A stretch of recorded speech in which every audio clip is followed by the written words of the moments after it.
Bonjour, je vais tenter de répondre aujourd'hui à la question pourquoi mon patient a fait un œdème pulmonaire alors qu'il a une échographie cardiaque normale.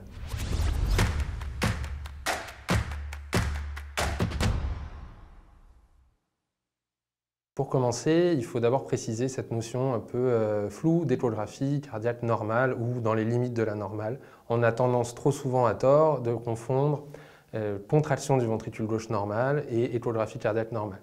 Si une échographie retrouve un ventricule gauche qui se contracte bien, pas de valvulopathie, la conclusion qu'on a tendance à avoir, c'est de dire que l'échographie est normale, alors qu'en fait, il peut y avoir plein d'autres petites anomalies qui peuvent contribuer à de l'insuffisance cardiaque.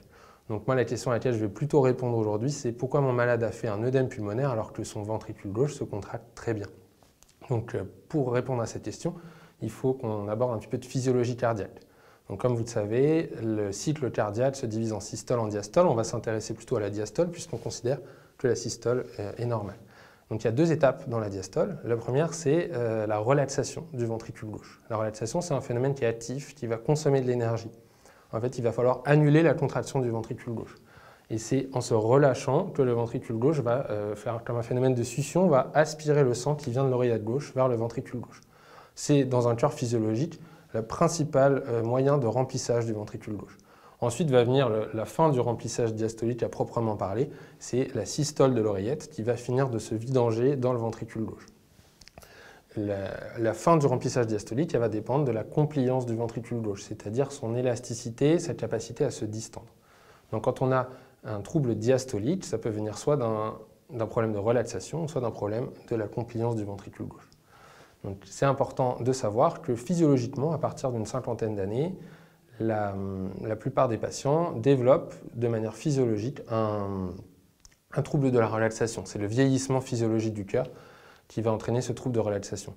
Mais tous les patients passés 50 ans n'ont pas d'insuffisance cardiaque diastolique. Pour être responsable d'insuffisance cardiaque, cette trouble de relaxation doit être aggravé par différents facteurs. Au premier rang de ces facteurs, on retrouve l'hypertension artérielle chronique qui, en augmentant la post-charge du ventricule gauche, va créer petit à petit une hypertrophie. Le muscle cardiaque va petit à petit s'hypertrophier pour augmenter sa force et lutter contre cette résistance. Et une fois hypertrophié, il va perdre en compliance et également, il va être plus difficile à relâcher, ça va demander plus d'énergie. Un autre facteur très important dans la cardiopathie diastolique qu'on oublie très souvent, c'est l'insuffisance coronarienne.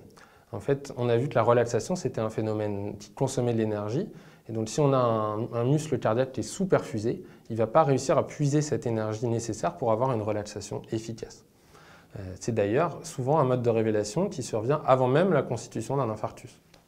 Donc il faut toujours y penser. Les facteurs qui viennent ensuite sont des facteurs un peu plus anecdotiques, comme notamment les maladies de surcharge, sarcoïdose, amylose, qui vont vraiment créer un cœur de pierre, mais on ne va pas rentrer dans les détails, c'est quelque chose de beaucoup plus rare.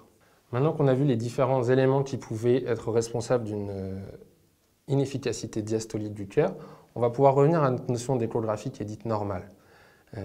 Et finalement s'attarder sur quelques anomalies qu'on peut déceler sur l'échographie cardiaque. D'abord, il y a cette hypertrophie du ventricule gauche qui va se manifester par un épaississement de la paroi du ventricule gauche. Souvent dans un compte-rendu d'échographie, on a par exemple remodelage concentrique du ventricule gauche ou hypertrophie modérée. Ensuite, on peut analyser directement le remplissage du ventricule gauche, c'est-à-dire le flux qui va passer de l'oreillette au ventricule gauche. Donc ça c'est assez simple puisqu'il y a deux flux qui représentent les deux étapes du remplissage du ventricule gauche.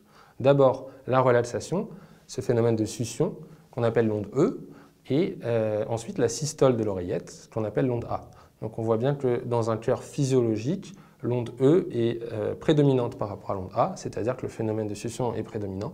Et quand le cœur commence à diminuer sa relaxation, sur un cœur vieillissant, c'est l'onde A et donc la systole de l'oreillette qui va prendre le rôle prépondérant dans le remplissage du ventricule gauche. Ensuite, on va pouvoir s'intéresser directement au flux de remplissage du ventricule gauche, c'est-à-dire le flux qui va passer au travers de la valve mitrale. Et là, c'est très simple, on va retrouver les deux éléments qu'on avait dans le remplissage du ventricule gauche. D'abord, le phénomène de succion, la relaxation, qu'on appelle l'onde E, puis la systole auriculaire, qu'on va appeler l'onde A. On voit bien que dans un cœur physiologique, le phénomène prépondérant, c'est le remplissage par la relaxation, donc c'est l'onde E qui est supérieure à l'onde A, et avec un cœur qui vieillit, cette relaxation devient moins efficace et c'est l'oreillette gauche qui va prendre le rôle prépondérant dans le remplissage du ventricule gauche, l'onde A devient supérieure à l'onde E.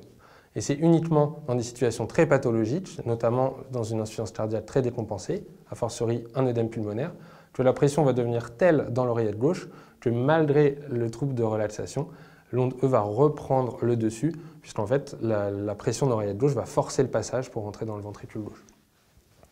Et finalement, sur l'échographie cardiaque, le troisième point qu'on peut voir, c'est cette adaptation de l'oreillette à son rôle qui est devenu très important dans le remplissage, qui va se manifester plutôt par une dilatation de l'oreillette et parfois aussi une hypertrophie de l'oreillette. Donc là, on a dressé à peu près le tableau d'une cardiopathie diastolique chronique. Maintenant, pourquoi le malade va faire un œdème pulmonaire à un instant T et pas 2 semaines avant, 2 semaines après? Donc on va parler des facteurs déclenchants. Donc, classiquement, il y a les facteurs déclenchants d'insuffisance cardiaque qu'on a tous appris, mais ceux sur lesquels il faut vraiment insister dans l'insuffisance cardiaque diastolique, c'est d'abord la poussée hypertensive. C'est vraiment ces patients-là qui font l'OAP hypertensif. Une élévation brutale de la passe-charge du ventricule gauche va entraîner un défaut majeur de remplissage et les patients vont faire un œdème pulmonaire très aigu, très sévère. Et l'autre qui est probablement le plus important dans la cardiopathie diastolique, c'est la survenue d'une arythmie supraventriculaire, la fibrillation atriale typiquement. Pourquoi les patients qui ont une insuffisance cardiaque diastolique vont très mal tolérer l'arythmie supraventriculaire? Pour 2 raisons. D'abord parce que ça va vite, les patients sont très tachycardes, et alors qu'on a un cœur qui déjà prend plus de temps à se remplir que la normale, lui demander de battre à 130, 140, 150 par minute, c'est vraiment très difficile pour lui de s'adapter. Et a fortiori, pour la deuxième raison, parce qu'avec l'arythmie supraventriculaire, on va perdre la contraction de l'oreillette. Donc, ce phénomène qui était le phénomène prépondérant pour remplir le ventricule gauche ne va plus avoir lieu, et donc le cœur va avoir beaucoup de mal à se remplir et à s'adapter à l'arythmie supraventriculaire. Donc on voit bien avec ces facteurs déclenchants qui sont les plus fréquents que les patients qui font une cardiopathie diastolique, en général, quand ils décompensent, font un OAP assez aigu, un OAP qu'on appelle flash, et l'importance dans la prise en charge est plus dans le contrôle du facteur déclenchant, c'est-à-dire contrôler rapidement la tension, contrôler la fréquence, le rythme, que vraiment dans une déplétion, puisque finalement, ils n'ont pas une grande surcharge. C'est vraiment un problème de remplissage du ventricule gauche. Et cette notion est d'autant plus importante que finalement, on n'a pas beaucoup, dans le traitement de fond, de possibilités d'équilibrer ces patients autres. Car on sait que les patients qui ont une insuffisance cardiaque diastolique ont le même pronostic à long terme que ceux qui ont une dysfonction ventriculaire gauche. Néanmoins, dans la cardiopathie diastolique, pour l'instant, en 2021, il n'y a pas de traitement qui a montré clairement un bénéfice sur la survie chez ces patients. Donc le contrôle des facteurs déclenchants potentiels prend toute son importance.